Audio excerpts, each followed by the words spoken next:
Hello, hello. Thank you so much for tuning in today. Have you ever psyched yourself up to go out, whether it be to a school event, a grocery store, a restaurant, meet up with friends, whatever it might be? And as soon as you step out, the thought creeps in, will people see me limp? What if I freeze up? What if I look off? What if they pity me? If so, you are not alone. Today, I am joined by my twin sister, Samantha, who is a journaling, mindset, and clarity coach who helps people rewrite stories that hold them back, including performance anxiety. She's going to take us through a coaching session for people with MS experiencing performance anxiety. She provides one tangible strategy that you can implement before, during, and after the emotional struggle of what others might be thinking while you walk past them.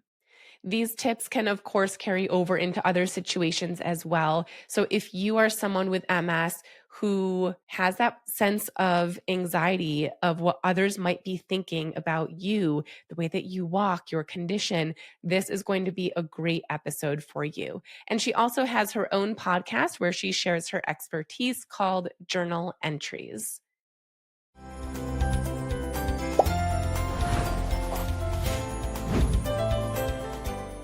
Samantha, thank you so much for being here with us today. Thank you for having me on. Of course. I am very excited to have you on because I've had you on the podcast before, but it was more so for broader concepts of how to journal to actually have a breakthrough and how to overcome self sabotage. And those were amazing episodes, don't get me wrong. But we have something extremely specific that we're going to be talking about today. And this all came up because I was doing a group coaching session, and one person explained that she has MS and she has performance anxiety.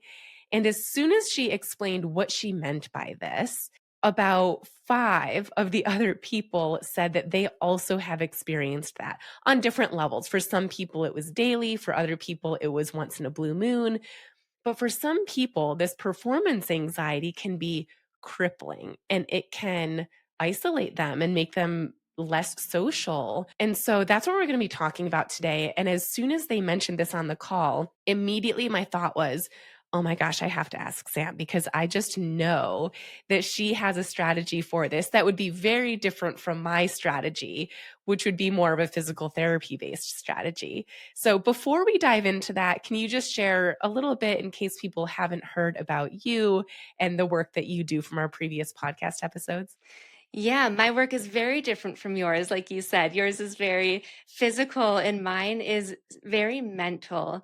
I love helping people get the clarity that they need. And I'm realizing now, lately more than ever, that sometimes they don't even realize that it's clarity that they need and self trust that they need. They just know that they're in the weeds, they're in the trenches, they feel stuck, sometimes physically. And often we just need a different perspective with a tangible tool to help us see differently. And that will help us feel differently, which will then allow us to perform and behave differently. And all of that whole equation will truly allow you to become happier and feel more free and live a more free, happier life. I love that so much. And your approach is so unique as well. So I'm excited to dive into your tips for this specific situation.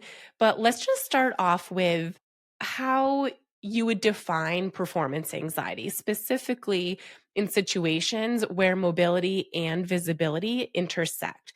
Like when someone with MS is walking in a public space and they might feel like judgment from other people looking or maybe worrying about what they look like and how they're walking. Yeah, I once heard a quote that said depression is living in the past and anxiety is living in the future. And I couldn't agree more. I think anxiety is being fearful of future events that trigger fear about the meaning we're attaching to it. And typically that's perceived expectations or emotions and judgments. And performance anxiety, I think, especially with chronic illness, isn't just about walking perfectly. I think it's the meaning that we're attaching to those visible symptoms. And so when we think about the anxiety and the fear that comes with walking, as an example, that's where we start to think, well, what if people see my limp? They might wonder why. And I don't want, what I've heard from one of my clients is, I don't want people to pity me. I don't want them to notice this and think differently of me. And so with performance anxiety, it's that fear that others will judge you for your worth based on how you move through space, about how you move, about your physical symptoms, rather than who you are as a person. This is already getting deep. So, why do you feel like these fears of performance anxiety feel so physical and emotional at the same time? Because I understand the physical and I've got physical tips for people, but it's the reason I wanted to have you on is because oftentimes, even if you do get stronger and get better balance and improve your walking, that performance anxiety is still there because it is mental and emotional. So why do you think it is that these happen at the same time? Yeah, I call it anticipatory anxiety. And this happens in so many different times during our life. It happens a lot during the holidays, even just anticipatory stress of all of the things that go on, right? But when we're anticipating judgment, especially, our nervous system gets stuck in fight or flight mode, or fawn or freeze, right? There's four different phases of that. And so when you're thinking of whatever task you have to do, maybe walking to your car, from your car into your kid's school if you have to go help out with something, or into the grocery store, into the restaurant, wherever it is, and you expect that others are going to be looking at you, just thinking of that might make your heart beat a little bit faster. Just hearing me say that, right? And your nervous system spikes. So it's a physical sensation and an emotional feeling, because attached to that nervous system spike, it's that emotional fear, it's that emotional discomfort. Also, studies show that journaling 3 to 5 times a week for just 5 to 15 minutes a day significantly reduce stress hormones and helps regulate your nervous system. So that's why my mindset tool, not physical, well, it is a physical tool as well because you're writing, but that's why I love the strategic journaling, because it literally slows us down and it brings us to the present moment, and it disrupts those sabotage patterns like overthinking, which we get caught in when you're overthinking about walking into a certain space or walking in general or whatever the symptom is, and the sabotage pattern of restless and hyperachieving. So finding something like strategic journaling that can bring you to that present moment. That is such a great answer. And for anyone who didn't listen to the previous podcast episodes, episode number 107 of the Missing Link podcast is called Journaling to Uncover Your True Voice. And this is where Samantha explains strategic journaling, and it's not just what you're grateful for. And then episode number 219 is called How Self Sabotage is Impacting Your MS and How to Stop. So, those are the two episodes that you can listen to dive even further into that. But I want to get into some tangible things that our listeners can do when they're experiencing this performance anxiety. So I've got 3 questions for you, and we're going to dive into what can they do before, during, and after. So let's start with the before. What is one journaling or mindset strategy that someone with MS could use before going into a triggering environment? This might be one of my favorite tools to use just in general, anytime I'm feeling anxious about anything. So, this is definitely what I would recommend before you're going into a triggering environment. And it's what I call the worst case solution. So, when you get that physical sensation and the emotional feeling of something that you're about to pursue, I would journal on what is the worst case situation. That's something that you probably can think of pretty quickly.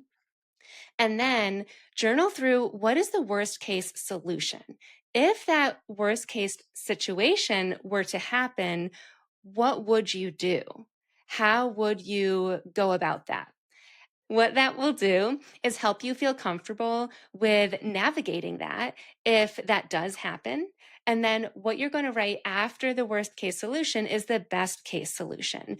And this is where you are writing over the top, best case, truly like magic wand situation. Like, what is the best case? And then you want to live in that moment. That's where the whole visualization tip comes into play. I don't believe that you can just start visualizing your dream situation without acknowledging the pain and the fear beforehand. So, worst case situation with a worst case solution attached to it, and then go into your best case solution or best case situation.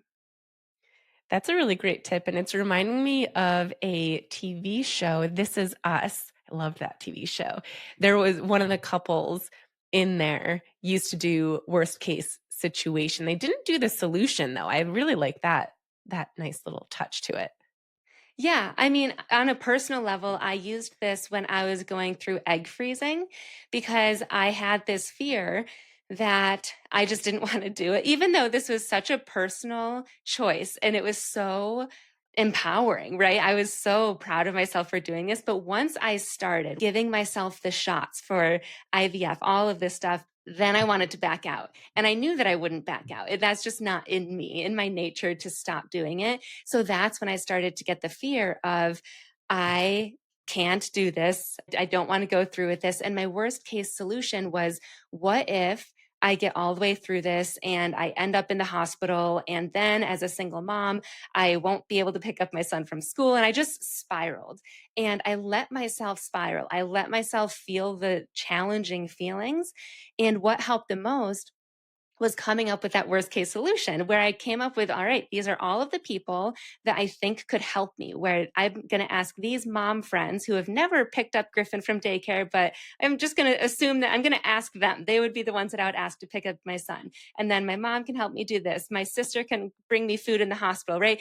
Completely create, hopefully, knock on wood, crazy situation and solution, but at least I felt secure in that. And then the best case solution was, it goes smoothly, I'm in and out. And luckily, the best case solution is actually what happened. I love that.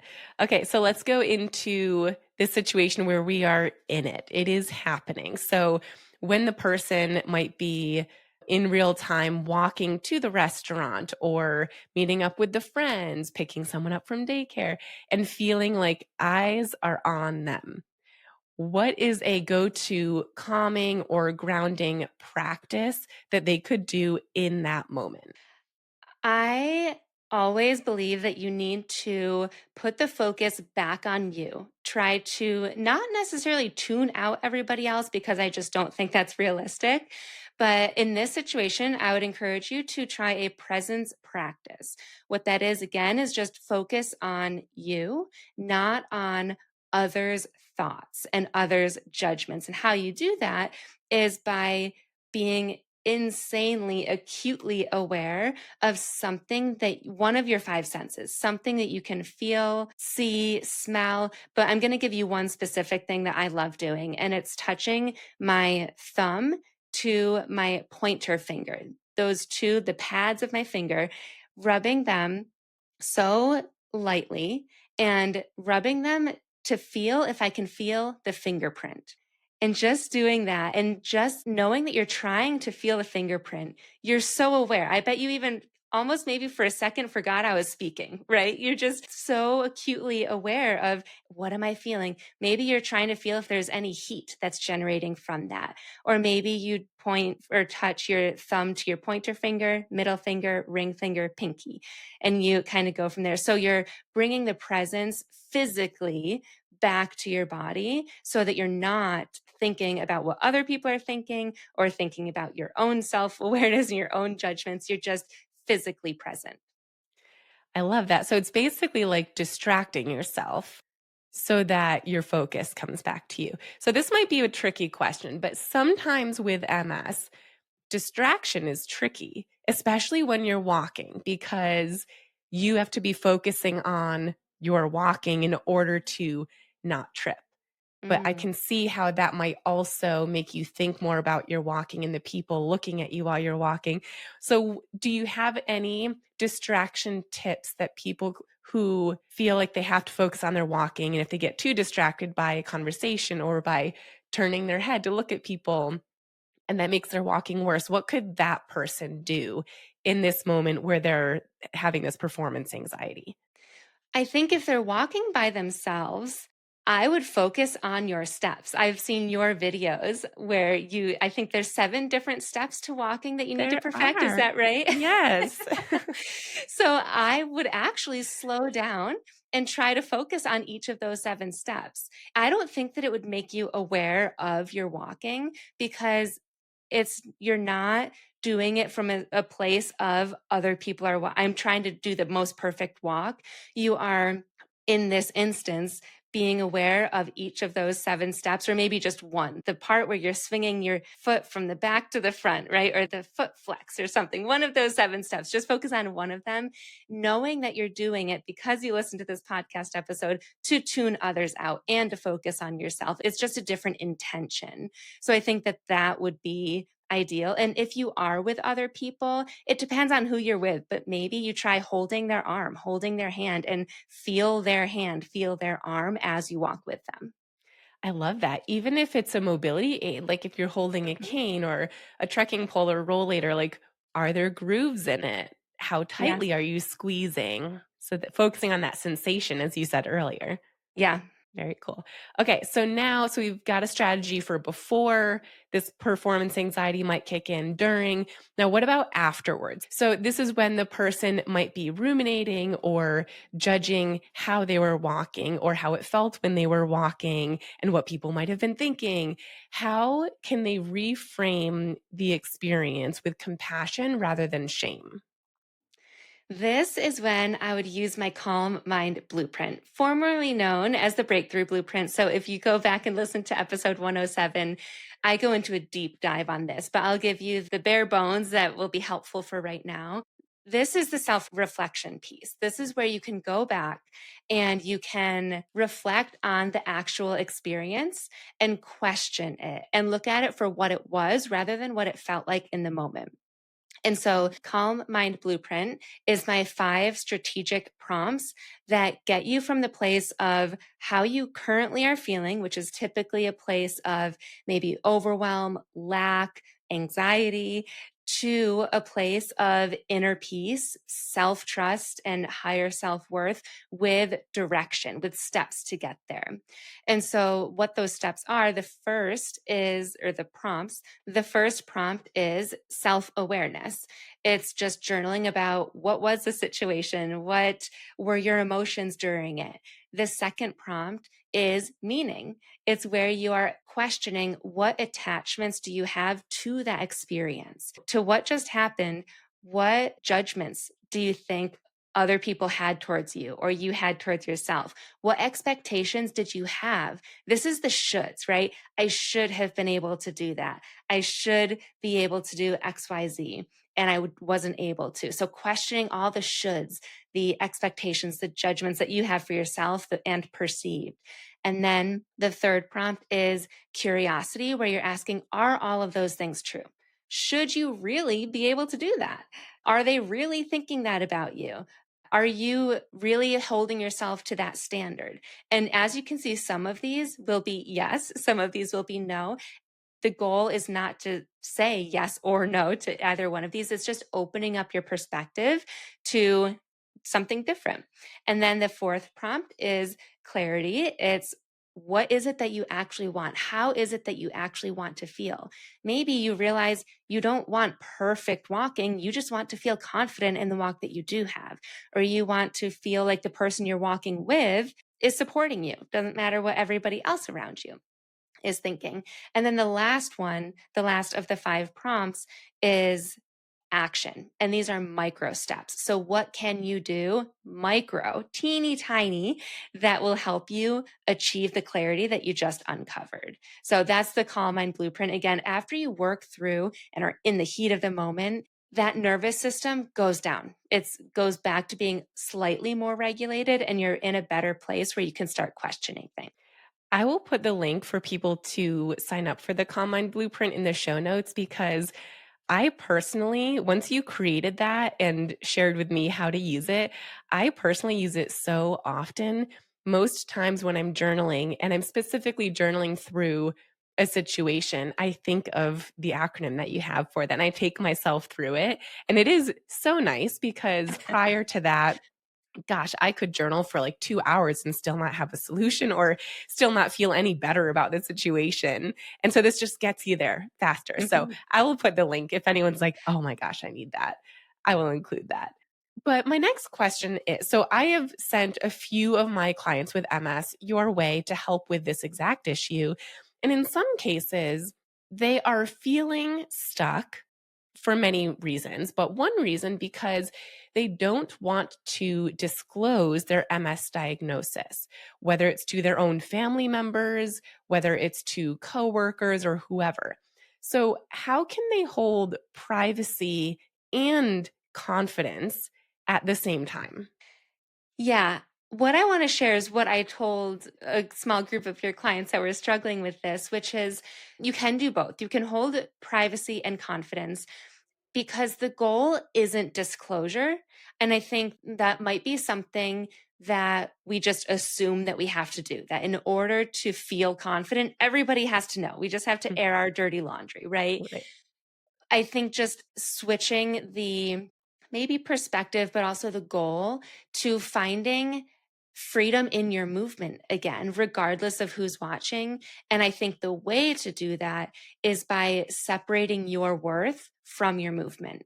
It's all about trusting who you are and that you are way more than your physical capabilities and finding that self worth. Okay, that is super helpful. For 10 years, I've been helping people with multiple sclerosis. And what I've seen is that most people with MS have a desire to get stronger and walk better. But what they've tried hasn't worked.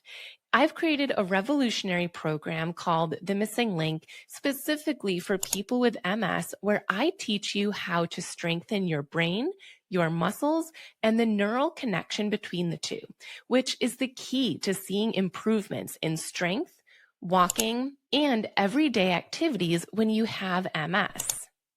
I put my right leg out to this side. Regular exercise often doesn't cut it. But it's not just exercise. You'll experience the warmth of our supportive community where every small victory is celebrated and every struggle is met with encouragement. Check the link in the show notes to learn more about the missing link and see if it's a good fit for you. Okay, let's dive back in. What do you think success would look like emotionally, since we are talking a lot about mindset and feelings? What would success look like emotionally, even if the walk itself feels a little bit off? And even if they are using that distraction technique of, okay, I'm going to focus on the one component of lifting my ankle, but they can tell their ankle might not be lifting as much as they wish it would. What would that look like emotionally? I just want to say that is an excellent journal prompt. And so I would challenge your listeners to listen to the next few examples that I will give and then use that as a jumping off point. Use that to get your juices flowing because this is something tangible that your listeners can use to then focus on the next time that they might be questioning their movement. But my answer to you would be success would look like using some of the examples you've already provided. So arriving to your restaurant table, walking in and feeling joy as you get to the table and you look at the other people around and you sit down, and joy is the feeling that you feel, right? You're not questioning how you got to the table. You're not questioning what it looked like or if other people were there. You are just excited to be there with the company. Or walking to the soccer field with your kids and feeling proud as you see the excitement on their face as they're about to go work really hard at their soccer game tonight, right? Focusing on the pride. It's choosing to focus on your internal experience of what's happening around you or maybe who you're with and not the external physical experience. Again, separating the physical experience of the bodies we're in from the internal emotional experience and choosing which to focus on. Sometimes I don't like that quote of we get to choose what we want to focus on. I don't love that. But in this situation, I do think that that can be really powerful. So, one thing that we know about MS is that it's nicknamed the snowflake disease because it's a different experience for every person. So, if someone's listening thinking, yeah, these are great tips, but it's not true for me, or, but my situation is XYZ, like it's different. And someone does want solutions for this and they do want to feel better and less performance anxiety, then how can they work with you so that you can understand their situation and help them individually get through this? Working individually is my favorite way to work with people because you are right. Every person is different in general, right? And especially with something like MS, there's so many different contributing factors and different things that different you in different ways, right? And so I do have private clients, and at any given time, there's any certain spaces open. At this current time, I have two openings. And so if you're interested in that, you could send me an email. And what that looks like is we have private calls together, and then we have private messenger access as well for those times that you are about to walk into the restaurant or you're about to do something physical and you might feel that performance anxiety. You have that messenger support to shoot me a quick message and I can coach you through that on the spot. And then the calls are there for, weekly times to catch up on those bigger mindset deep dives. And then I also do have small group coaching, and that is less individualized, but I've also gotten the feedback that the favorite aspect of my clients is hearing from other women. And so if you are a group person and you love hearing from other people, that's what small group coaching is. It's just one 90-minute monthly call for people who don't have much bandwidth but really love that community and want some support as well. Awesome. I will put your email. And then do you have a website as well in case people aren't sure if they want to work with you one on one or a group, or is the best place just to email you to figure it out? Yep, I do have a website, one website that tells you about both of those options. Perfect. So I'll put your email and the website in the show notes if anyone wants to work through this at a deeper level. Thank you so much for all these tips. My final question for you would be, you've given us lots of tips and things to think about, but if you had to pick one journal prompt or mantra or affirmation or whatever you want to call it that you would leave our listeners with today that they might use to get started, what would it be? Mm. To preface, I always thought that I was a confident person and had a very high self worth until I started strategic journaling. And I realized how often I outsourced my decisions to other people and how often I questioned myself.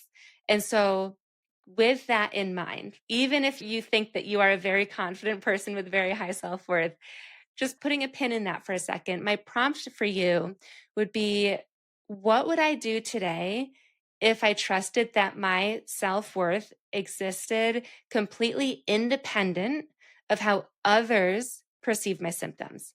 So if my self worth were separate, different, independent from my physical body, what would be different and what would I do differently?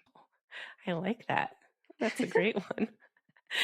Well, this has been so helpful. Thank you so much. And for all of our listeners, please just know that you are not alone. When my group coaching client shared this, and this has happened on more than one occasion, and the same thing happened in both situations where one person shared that they were struggling with this. And everyone else responded like, "Oh my gosh, me too. Like I've never shared that with anyone before.